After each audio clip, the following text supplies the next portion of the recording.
दिलेल्या संख्यांमधील लहान मोठेपणा कसा ओळखायचा ते आपण शिकूयात. त्यांचा लहान मोठेपणा दाखवण्यासाठी आपण पेक्षा मोठे, पेक्षा लहान आणि समान या चिन्हांचा वापर करतो. 345 आणि 518 यांमधील लहान मोठेपणा ठरवण्यासाठी आपण शतक बघूयात. 3 शतक, 5 शतक. 5 शतक मोठे म्हणून 518 ही संख्या मोठी.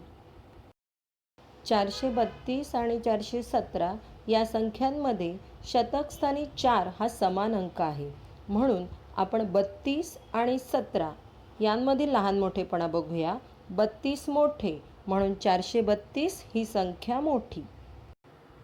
5324 आणि 5824 या संख्यांमध्ये हजारस्थानी 5, दशकस्थानी 2 आणि एककस्थानी 4 हे दोन्ही संख्यांमध्ये समान आलेले आहेत.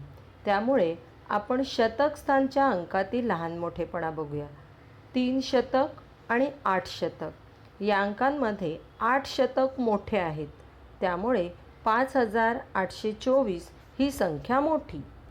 23441 आणि 2345 या संख्यांमध्ये एक 5 अंकी संख्या आहे, एक 4 अंकी संख्या आहे.